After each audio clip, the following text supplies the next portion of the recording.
Bismillahirrahmanirrahim. Assalamualaikum warahmatullahi wabarakatuh. Materi kali ini yang akan kita bahas adalah tentang perkembangan fisik dan kognitif pada usia lanjut atau late adulthood.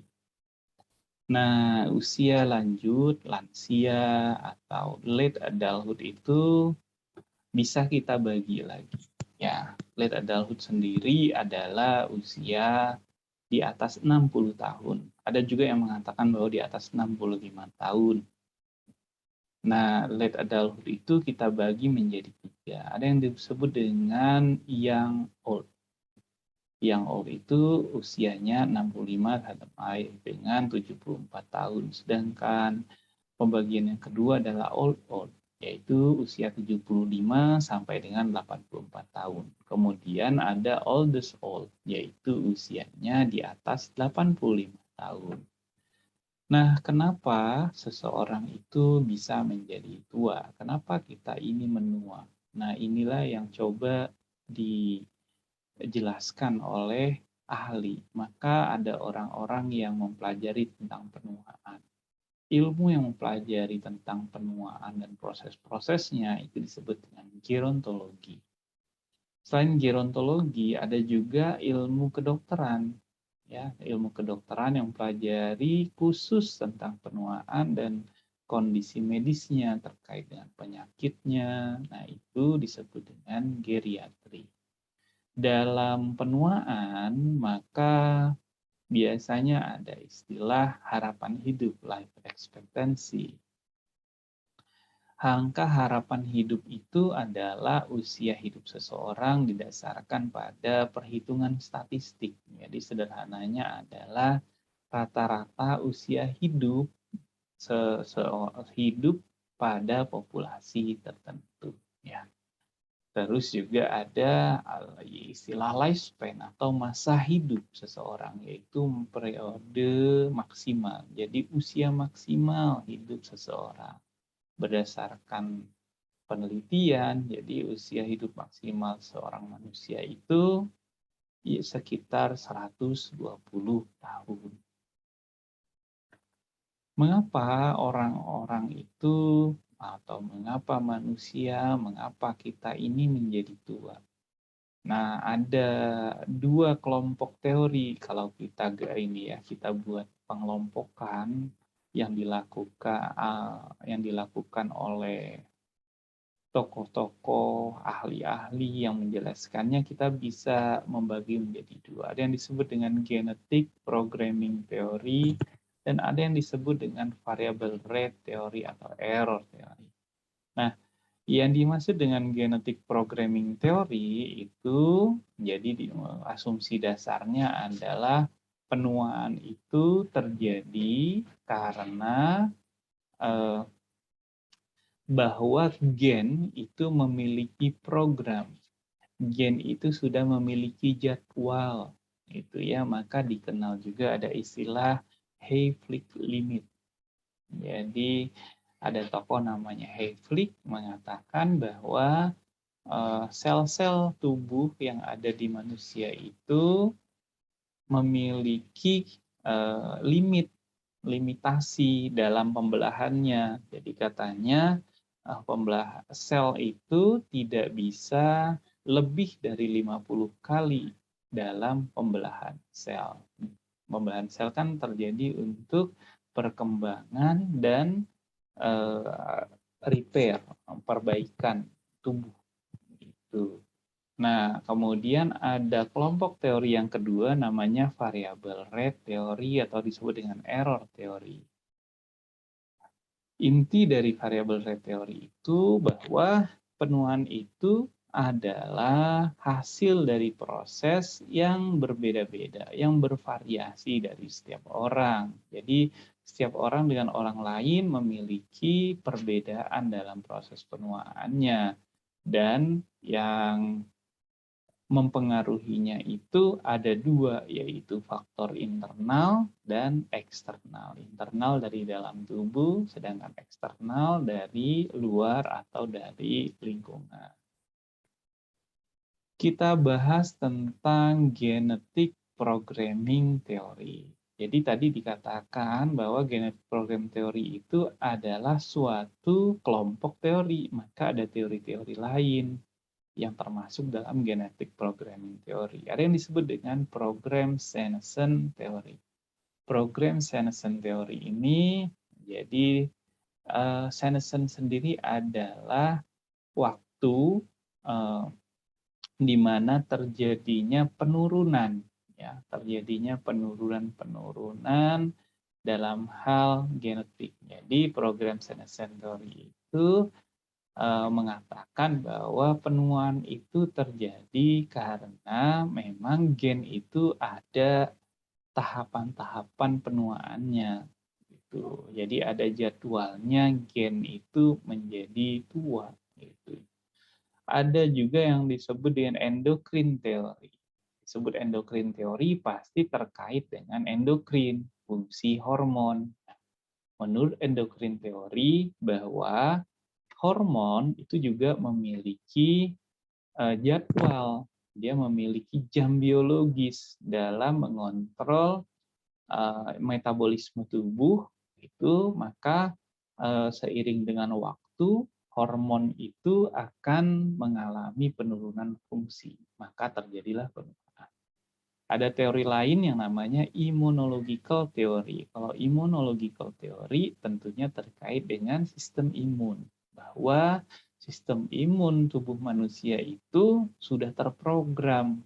Jadi dia lama-lama dia akan terjadi penurunan fungsi sehingga akan menyebabkan kerentanan terhadap penyakit-penyakit infeksi yang nanti akan menyebabkan terjadinya penuaan dan berujung pada kematian. Oke, kemudian kita bahas tentang variable rate theory. Variable rate theory itu juga ada teori-teori yang termasuk dalam variable rate theory. Ada yang namanya wear and tear theory. Wear and tear theory itu artinya sel-sel dan jaringan itu memiliki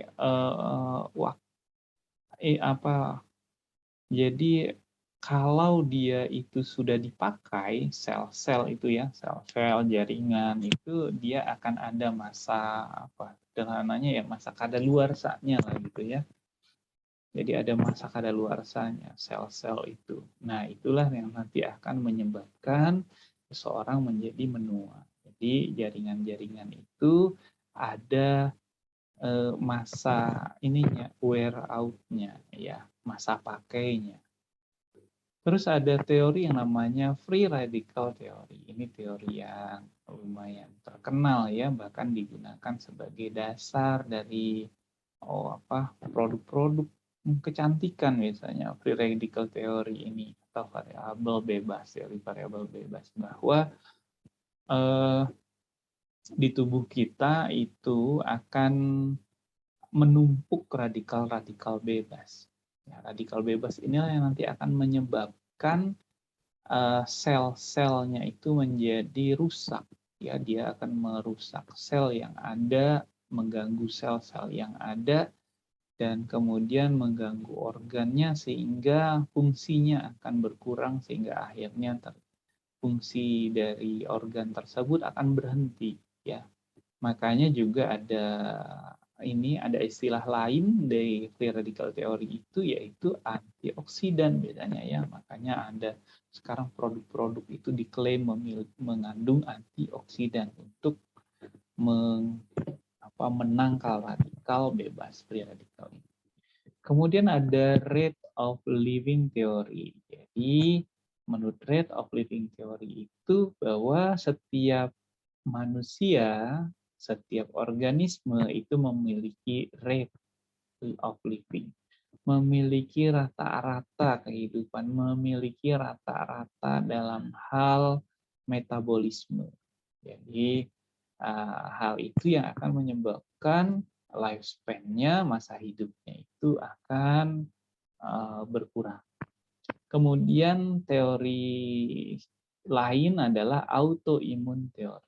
Autoimun teori. Jadi autoimun teori ini pasti terkait dengan imun tubuh atau kekebalan tubuh. Jadi Jadi sistem imun tubuh kita itu bisa menjadi bingung sehingga dia menyerang sel tubuhnya sendiri. Makanya terjadilah penuaan dan kematian. Makanya juga dikenal sekarang ada istilah autoimmune disease, penyakit-penyakit autoimun. Selanjutnya kita akan bahas tentang perubahan fisik. Nah, pada dewasa akhir atau lansia itu terjadi penurunan-penurunan. Demikian juga penurunan fisik, terjadi penurunan fungsi sistem tubuh, sistem metabolisme, kemudian juga dalam hal otak juga terjadi penurunan fungsi. Hal ini berkaitan dengan berkurangnya neuron-neuron yang ada di otak atau sel-sel saraf yang ada di otak. Kemudian dalam hal fungsi sensoris dan psikomotor juga terjadi penurunan, baik itu penglihatan, fungsi pendengaran, penciuman, perabaan, rasa, dan juga dalam hal psikomotor, baik itu kekuatan, endurance, ketahanan, keseimbangan, dan reaksi tubuh juga terjadi penurunan. Nah, pada dewasa lanjut ini juga, maka banyak juga penyakit-penyakit yang terjadi. Nah, penyakit yang sering terjadi itu biasanya menyerang sendi-sendi tubuh. Nah, penyakit yang menyerang sendi tubuh yang menyebabkan rasa sakit dan mempengaruhi gerakan itu yang disebut dengan artritis. Ada yang disebut dengan rheumatoid arthritis. Kalau rheumatoid arthritis itu biasanya menyerang sendi-sendi tangan dan kaki. Atau juga artrioartritis. Artrioartritis itu biasanya menyerang lutut. Ya biasanya, ya makanya di osteoartritis ini yang sering disebut juga dengan istilah pengapuran. Terus pada usia lanjut ini juga sering juga terjadi malnutrisi.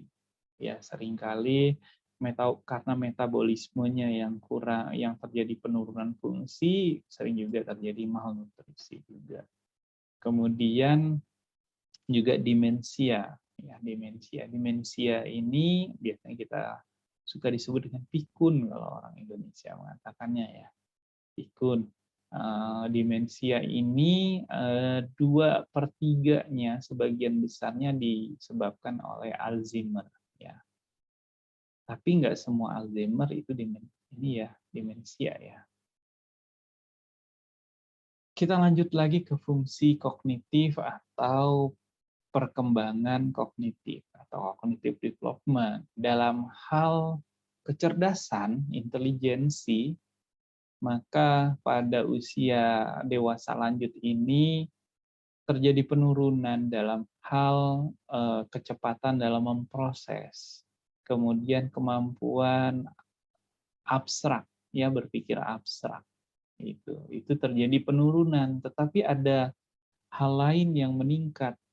Yang meningkat itu adalah hal yang bersifat praktis dan berpikir praktis dan integratif. Kata menurut Steinberg, Grigorenko, dan tahun 2001 katanya. Jadi untuk hal-hal yang berkaitan dengan berpikir cepat dan berpikir abstrak terjadi penurunan. Tapi kalau berpikir praktis dan integratif itu justru terjadi peningkatan. Dengan kata lain, yang pertemuan sebelumnya yang kita bahas, food intelligence itu menurun, crystallized intelligence itu meningkat. Jadi kalau dengan istilah lain juga, mekanik intelijennya menurun, pragmatis intelijennya meningkat. Jadi hampir semua penelitian terkait intelijen atau kecerdasan itu mendapatkan hasil yang hampir seragam seperti ini. Kemudian dalam hal memori ingatan juga terjadi penurunan, baik itu fungsi dalam hal sensory memory, short term memory, ataupun long term memory, ingatan jangka panjang dan jangka pendek juga terjadi penurunan. Itu tadi ya, penyakitnya itu Alzheimer tadi ya. Maaf, demensia. Terus dalam hal kognitif juga ya, dalam hal kognitif itu hal yang penting itu adalah bukan dia bagus dalam hal intelijensi, tetapi bagaimana kemampuan kognitifnya itu digunakan untuk kehidupan sehari-harinya atau daily living. Makanya ada tes yang penting yang katanya dilakukan oleh orang dewasa lanjut, yaitu namanya Instrumental Activity of Daily Living. Jadi yang disingkat IADLS. Nah, ini nanti akan mengukur kemampuan lansia dalam aktivitas sehari-harinya. Ya.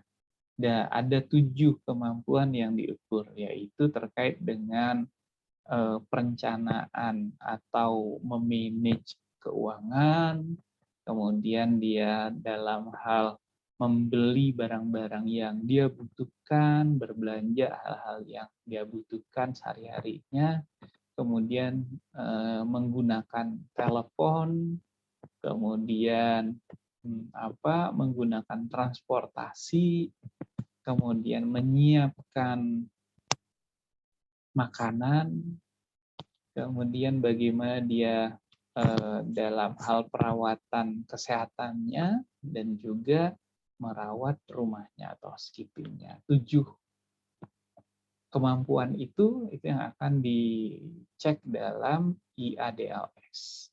Nah, kalau itu bagus hasilnya, maka lansia ini adalah lansia yang cukup mandiri, yang baik. Kemudian dalam hal kognitif juga, yang paling diharapkan dari perkembangan pada dewasa lanjut itu adalah wise-nya, kebijaksanaannya, wisdom-nya. Dan biasanya memang orang yang lanjut usia ini mereka lebih wise, mereka lebih bijaksana. Nah, barangkali itu yang bisa saya sampaikan untuk materi perkembangan fisik dan kognitif pada dewasa lanjut atau pada lansia. Berikutnya kita bisa bahas di sesi diskusi. Assalamualaikum warahmatullahi wabarakatuh.